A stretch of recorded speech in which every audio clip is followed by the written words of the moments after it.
This podcast is brought to you by the Association for Coaching, an international professional body which is advancing coaching in business and society worldwide. I am Maxine Bell, a coach, writer and artist, and your host for the latest AC podcast series, Let's Make Coaching Creative. In this series, I'm having inspirational conversations with innovative, passionate coaches who use various creative tools with their clients.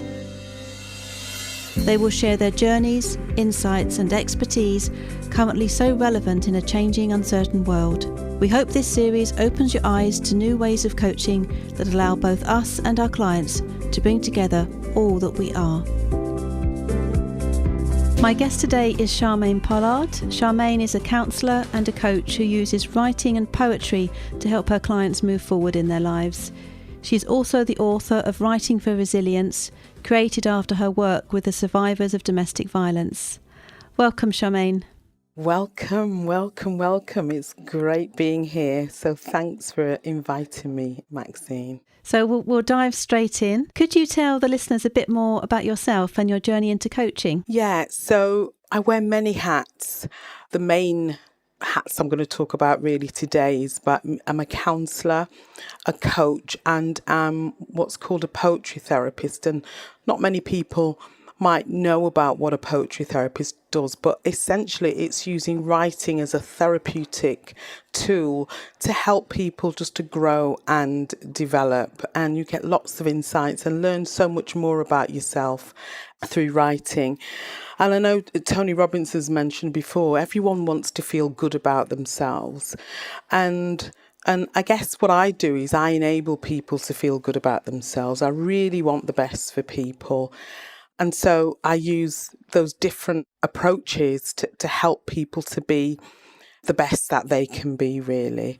And it's always interesting because I know Oprah has done interviews, with a range of people and, statesmen, leaders, that sort of thing. And what she's often said, once the camera stops rolling, they ask, is that okay? Was that almost like, was I good enough?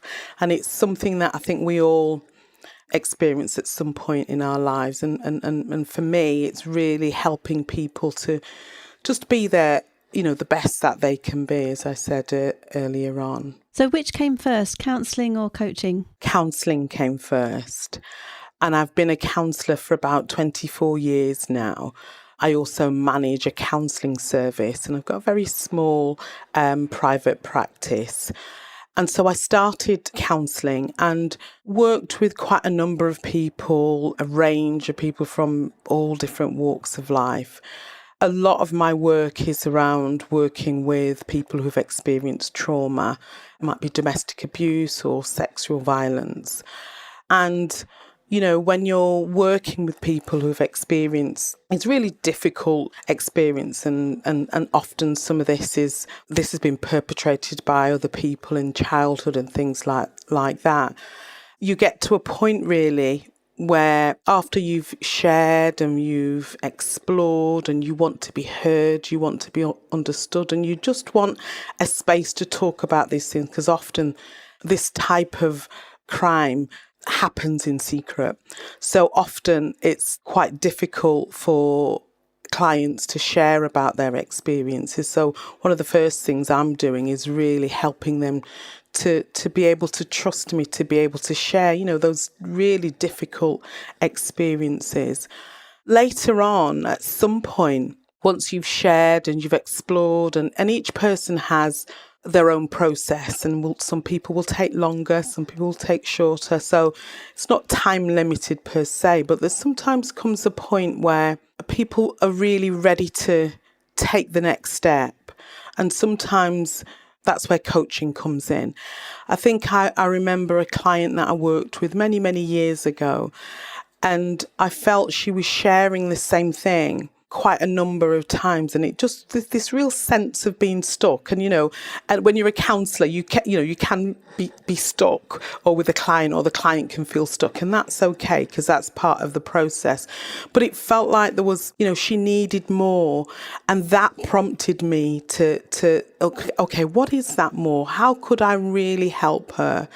And that's when I started coaching, and I went and sort of looked into it, and I started training with the Coaching Academy and learned about the Grow model and started working with groups. And it really made a massive difference in terms of where people would move on in a very, very different way. So I do think that it's important to, the distinction between counselling and coaching. Yeah, and you find it's very important to keep the two roles separate, you feel, don't you? Can you explain more on how you keep that separate for clients and why you think it's important to do so? Yeah, because I think people come at different stages in their journey. And I once worked with a social worker, and I'll call her Jane for these purposes, just to keep confidentiality. And she came to me for counselling because she wanted to talk about her relationship, and she wanted to talk about anxiety and things like that. And so we spent time talking about her childhood, talking about anxiety, and really worked on that. And what she also was saying was that she wanted to change her job and she wanted to go into business.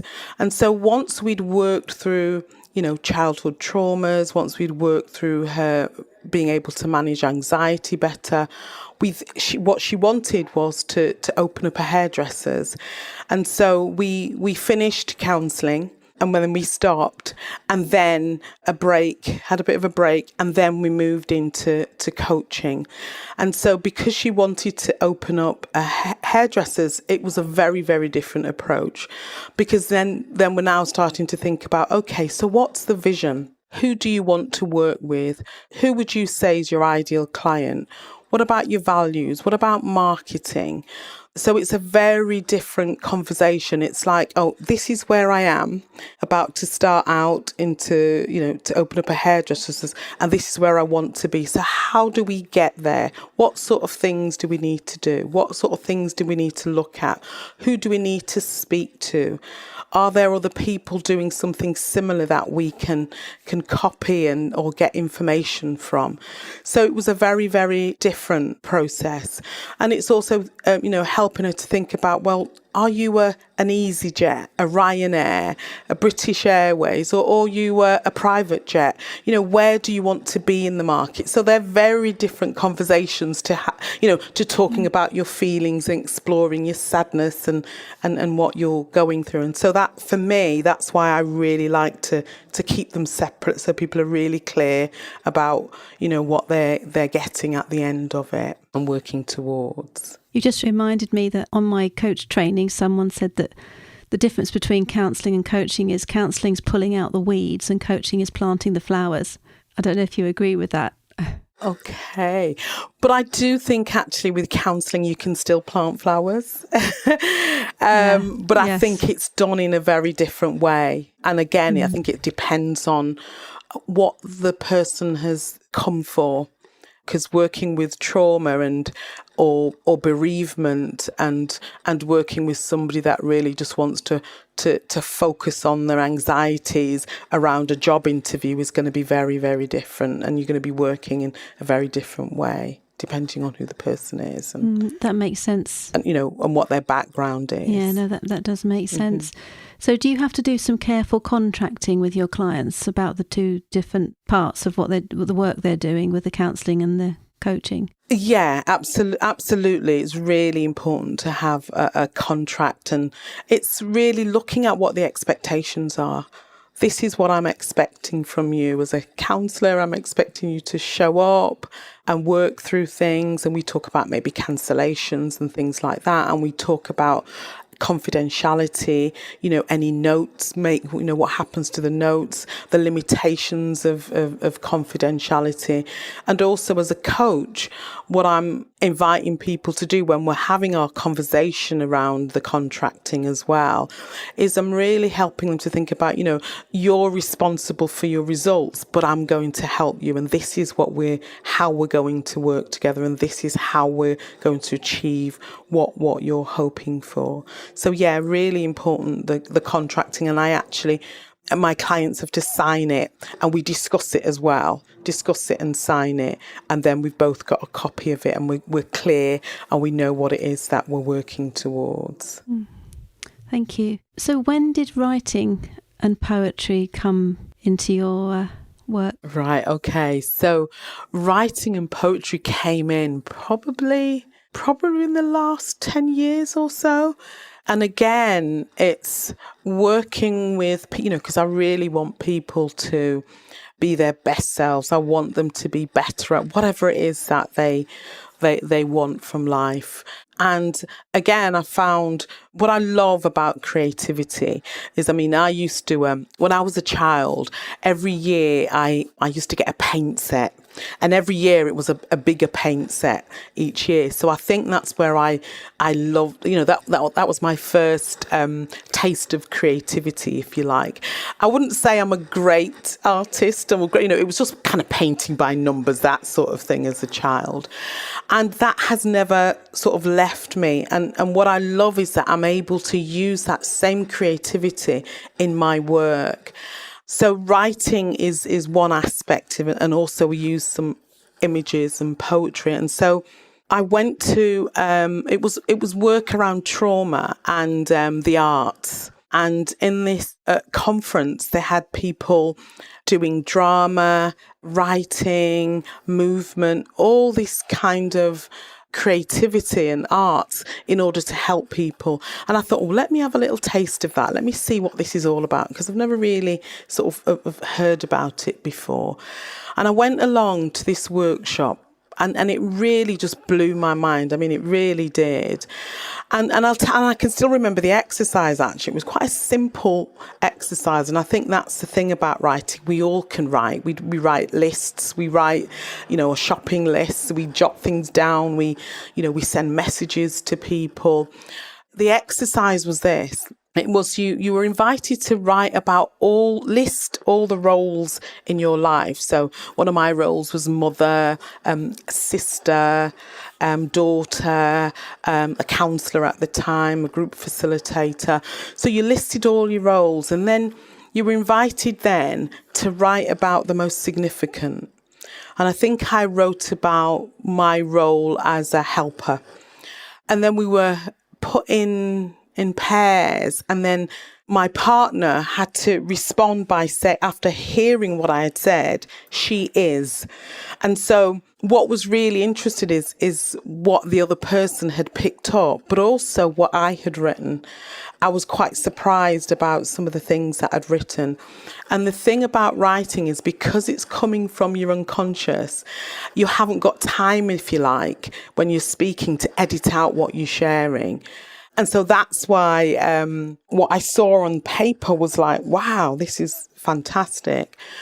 And Victoria Field, who is a poetry therapist, and actually she was my supervisor and brought the training that I did from the US to the UK.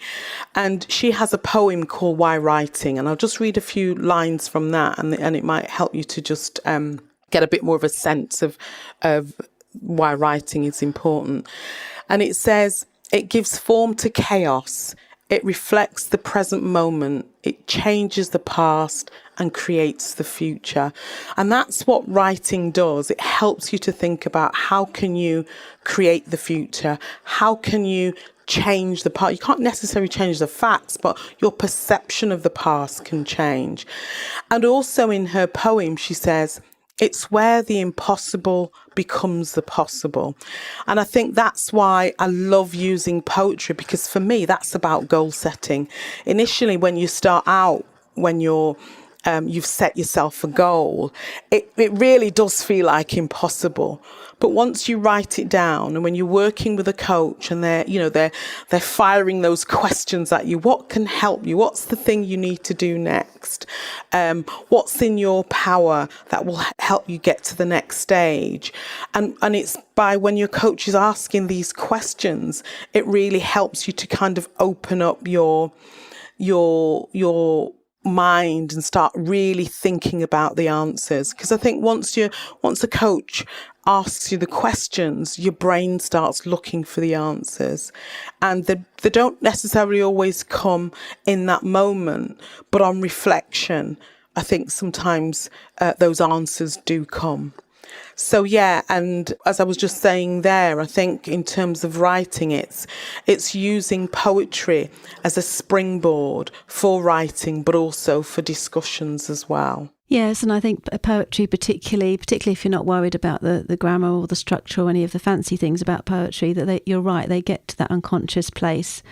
And in fact, I think poetry has a way of helping you not even think about the grammar or spelling or the structure, because poetry can be done in any kind of form or shape, can't it? Which is freeing, I think, as well. Absolutely. And the way I work, you're absolutely right when you say we don't need to worry about the spelling. We don't need to worry about grammar or style. That's not what the important thing. What's important is what comes up.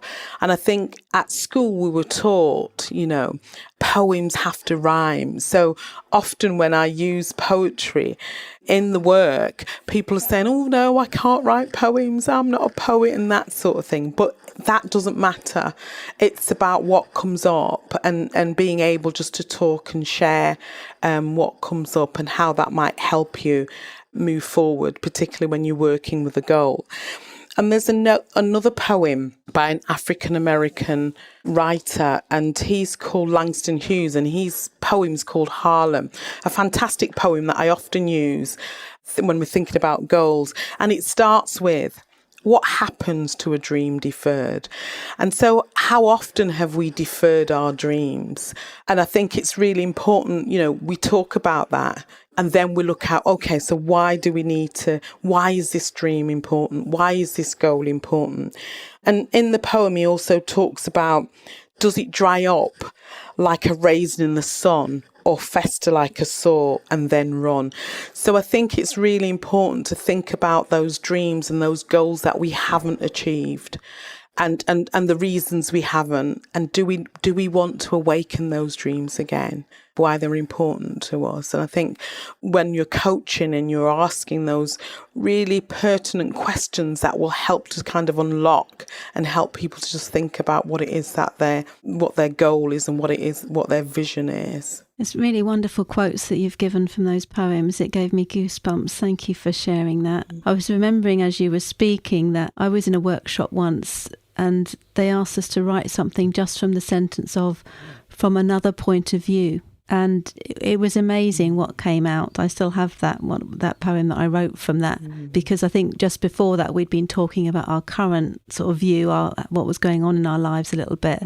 And just that one sentence opened a door. And I think that's what poetry does. It really opens doors. Yeah, it's really lovely. I mean, I certainly have used poetry in a cathartic way many times, and to express things that haven't been able to come out in any other way. It's really a great thing to work with and experiment with. So that's very powerful. Thank you. Now, do you work one-to-one in this way with your poetry, or is it mainly in groups?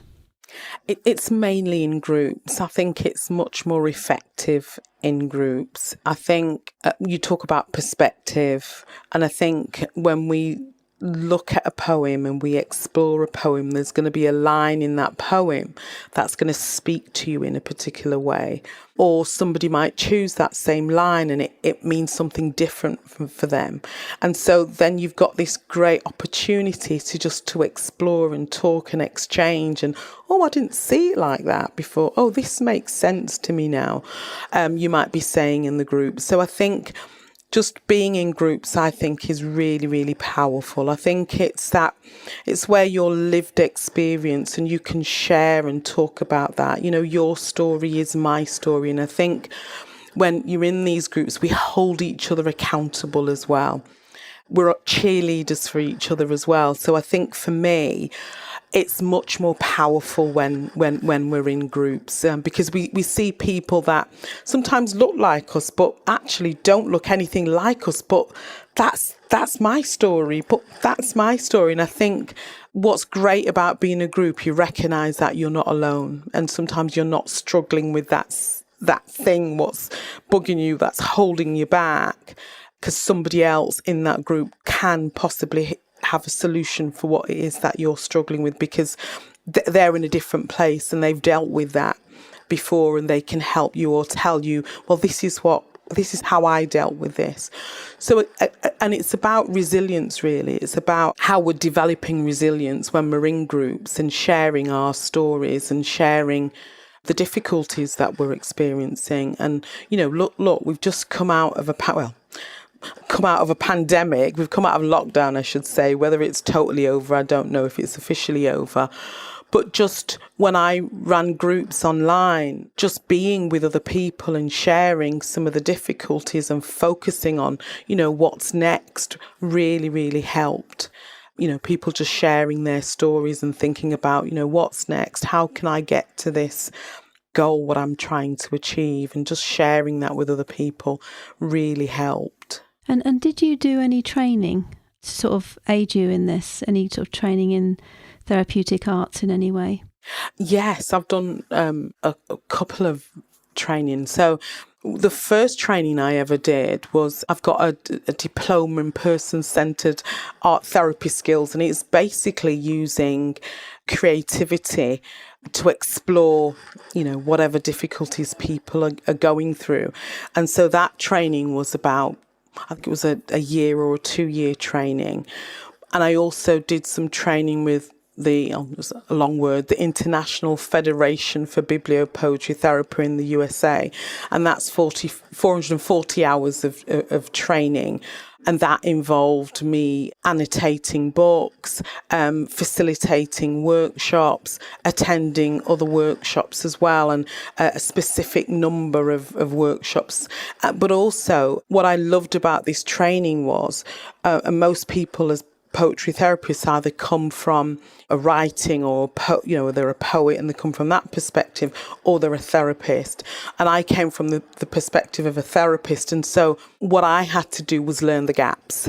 And so the gaps in my skills was in terms of, so I attended creative writing classes so I could understand what a stanza is, and understanding a bit more about creative writing and things like that. That's quite comprehensive training that you've done there. Yeah, and it was really enjoyable, actually. Yeah, just planning the different training that I did, and the different populations, or, kind of service users, if you like, clients who I worked with. You had to work with different groups. And I think I worked in a library for one of them. Oh, it does sound really interesting. I guess as well, if you feel passionate about something, it always makes the work, inverted commas, not really feel like work. Absolutely. And I think sometimes that's the danger, because I love my work. I can become quite busy, but I do. I love my work, and I love the variety. And that's why, I do different things for various different things. So would you like to tell us a bit more about that? Because I mentioned in the introduction that you've worked with survivors of domestic violence, but I also know you've worked in prisons. So I'm sure our listeners would like to know more about that. Yes, so maybe I'll start with the prisons. So I work up and down the country, actually, in various different prisons, and I work with an organisation called Rise Up, and they're a small company from Liverpool, and the creative director is Ashley Nugent. He's a fantastic person, he really, really is. And what we do is, it's an NLP and a coaching program based on the hero's journey. It's really about a mythological representation of the challenges that we all face, and the path that we have to travel to overcome the challenges that we face. And so we teach, don't really like calling them prisoners, but mainly I work in male prisons. And so we work with the men, and we offer them coaching and NLP. And so when I come along, I also help them to really start focusing on what their goals might be. So I was in HMP Bristol quite recently, and we worked with a poem called Dawn Revisited. And it's by an African-American woman called Rita Dove, and it's a fantastic poem. And it starts like this: imagine you wake up with a second chance. What I then do is work with the men, and, because each day we have an opportunity for a second chance, I help them to start thinking about what that second chance might look like. And it might be that they're going to be released fairly soon, or they might be released in years to come. But it's really helping them to think about what would they do with that second chance, and how will they get there. And so what's really fantastic is when we work with these men, they're so talented. It's unbelievable. I mean, they're really talented. And what I invite them to do is to write, and write in response to some of the words or phrases in the poem that resonate with them. And it's unbelievable, some of the writing, and they stand up and they share, and there's and we clap and we celebrate each other. And it's really interesting because you can see that they don't often, most people aren't celebrating what they do or what they have done. So you can see a lot of men are there and have, sometimes there's low self-esteem. And so we can talk about them. I encourage them to share and express themselves either through writing or the discussions. And there's another great part in this poem. And I love what it says. It says, come on, shake a leg.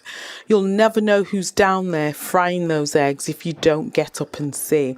And so for me, that's about resilience. That's about taking action. If you don't get up and see, you're not going to know what's happening out there. You're not going to take those chances and those opportunities that come your way. And it was really interesting, an example of when we were talking about another poem called What I Believe, and that's by Michael Blumenthal. I hope I'm saying it properly. And this is how we talked about our values and beliefs. And one person was talking about how perhaps he's dealt with a situation, and another one was advising, well, actually, I make complaints and they, I'm listened to, and if I was on the outside, that's what I would do.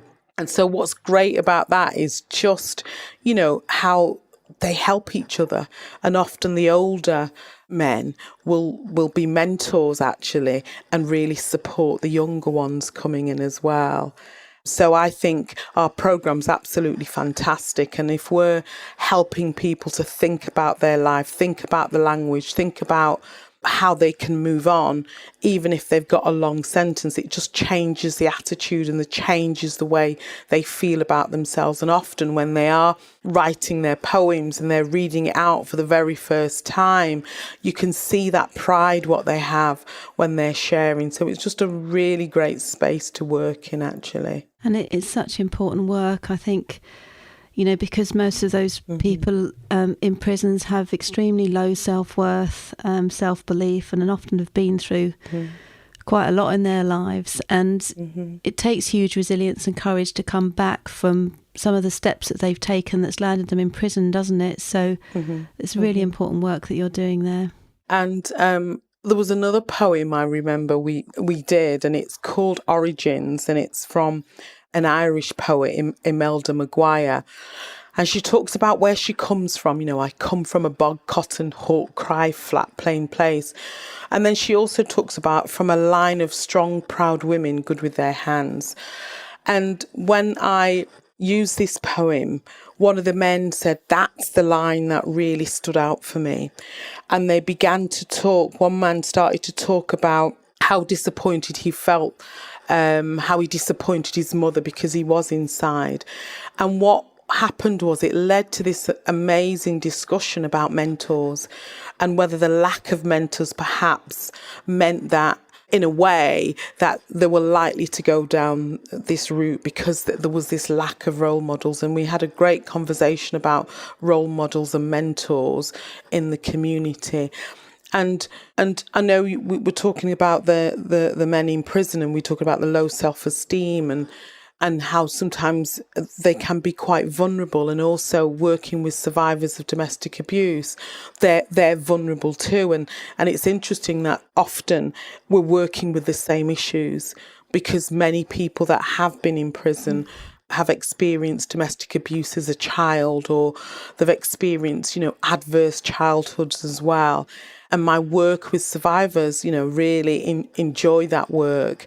I love working with women. I think there's a different, don't get me wrong, I love working with men as well, but there's a different energy when there's all women together. And again, we're looking at these poems and we're talking and we're sharing, and, your story is my story, and how can I help you, and how can we improve our situations, and how can we learn to just express ourselves and share our experiences and give ourselves, a voice, because sometimes just being in those sorts of relationships, you can really gag you. And so it's really great watching people sort of grow from this stage where, not really sharing much, to then delivering, a workshop or, just doing great things with their life. And I think for me, that's what I love about this work, just watching people just grow and flourish into the people they were meant to be.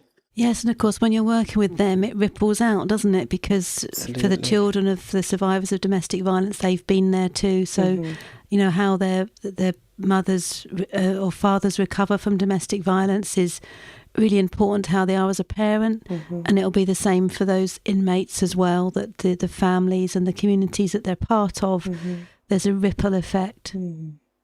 Yeah, and that's why I think it's such important work, and we have to keep doing it, because like you said, it can change the legacy for the children growing up, and it can strengthen communities, and it strengthens individuals if, rather than passing on the legacy of domestic abuse, there's a legacy of success being passed on, a legacy of doing great things and changing the communities where we live as well. So what advice do you have for coaches that would be interested in this type of work? So I think one of the first things is you need to be passionate about it, because it can be challenging, just sometimes listening to some of the experiences. So really having good support systems around you is really helpful. And if you've been through something similar, really make sure there's adequate space, and you've had your healing, and there's space between your healing finishing and you then offering the work as a professional. But I think in terms of creativity, I think it's about just take a chance, just be bold, and just try it and see what happens, and sign up to workshops that offer creativity, because that's where you'll think, oh yeah, this is great, this. And I think just being creative, I think you said it earlier on, it's cathartic, you feel good just by being creative. And then if it offers something to you, if it offers a suggestion, if it offers something, then that's even better. But sometimes just going through that process of being creative is just great. So just seek things out that they're out there, and just see what it feels like for you first of all, as well, being creative. And just take it from there, really. I think for some people that creativity might stay as a personal journey, because we can all use journaling and writing and poetry for our own journeys and personal development. But yes, bringing it into the coaching space, for some, it feels like bringing part of themselves into that space, and like for yourself, it's quite a place of authenticity and integrity for as a coach, if you're bringing something that's very important and something you feel passionate about into the coaching space. And that makes a difference, really. And I think once you're bringing that authentic self into a space, your clients will feel it, because you're communicating that all the time, and your clients will really benefit from that. Yeah, and I think when we're passionate about things, that people feel that, don't they? They really do feel that. I mean, I'm feeling it in every conversation I'm having on this podcast series, and it's just it is like standing in the light a little bit. Now, you've written a book called Writing for Resilience. How did that come about, and could you tell us a bit more about it? Yeah, so Writing for Resilience it's a workbook. I almost feel like I say it with a warning, because I think people say, oh yeah, I'll run out and get it, but you've got to do the work. And it is a book where, there are, a bit like what you're saying, Harlem, the poem that I mentioned earlier on, is in the book. And Origins from Imelda Maguire, that's also in the book. And so what it invites you to do is to read the poem, connect with the poem, if there's a word or a phrase or a line, and then write in response. So it's a way of just helping you to become more resilient, but also it's helping you to write, because writing is so powerful. And, it has healing qualities to it. When you've got things going around in your head, when you write, it's out of your head, it's on paper, it changes shape, and it actually helps you to feel better, even if it's sort of 5 minutes a day. So it's a way of really encouraging you to write, but also building your resilience at the same time. And it came about because it was working with people who've experienced trauma. And as they started to write in response to the poems and set their goals and moving forward and getting braver and more courageous, they said, wow, this is really fantastic stuff. I want to offer this hope to other people. I want other people to experience this. And that's where it came from.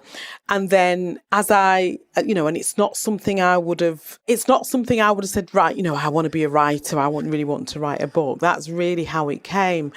And I think, it took a while as well. And for me, it's this thing what I talked earlier on about accountability. And I think if I hadn't already said to the people that I was working with, my participants, that, yes, okay, I'm going to write this book, I probably, the times when it was hard work, I probably would have thought, right, I'm throwing in the towel here. But again, it was that accountability. They're saying, Charmaine, how are you getting on with this book? What's happening? So accountability is so important. And I think that's what enabled me to finish it. And what I love about the book is that, as well as the published poems by award-winning poets, it's also got poems in there from people who actually attended my workshops. So there's a couple of poems in there from some men from HMP Risley. There's a couple of poems from people that have worked with me from the library, different spaces and different places, and and they have, their poems are just as prominent as the poets, and even just seeing their work there has helped them to feel good about themselves and helped them to feel proud that actually this is what I have done. So yeah, and I think that's why I'm really excited about it. It sounds wonderful. It sounds like something to put on for myself to buy as well. Okay. Is it just available on Amazon and the sort of normal places? Yes, it is just available on Amazon. Yeah, and we'll put a link on our website when the podcast goes out as well, so for easy access for people. And I think you're developing a program, or you were when I spoke to you a few weeks ago, which has a great title and very much the core of what you do. Is it Own Your Brilliance? Have I got that right? Yeah, that's right. Yeah, so I am just still, working on this program, and it's a program for professional women over 25. I know it's a bit specific, and it's about how we can enable women to ditch their imposter syndrome. I mean, I don't really like the word imposter syndrome. I like to use the word imposterism.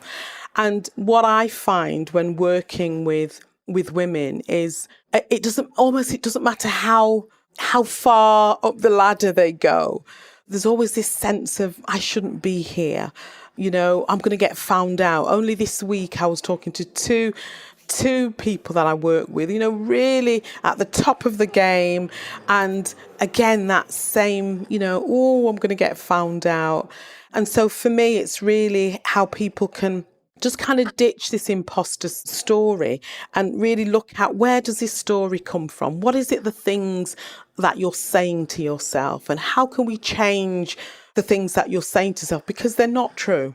They're absolutely not true, and they can stop people from applying for promotion. It might stop you from starting your business because you're thinking that somehow you're not, the story that you're telling yourself, that somehow you're not good enough and somehow you're not going to achieve what you've set out to do. So for me, I really want to focus on women in those positions at the moment and help them to just own their brilliance and feel better about themselves and stop, doing more and more qualifications to help them to feel that they deserve to be in the position that they're in, and help them to really think about how they can be more assertive, how they can say no to things and really set some boundaries for themselves, even get better at setting those boundaries so that they can,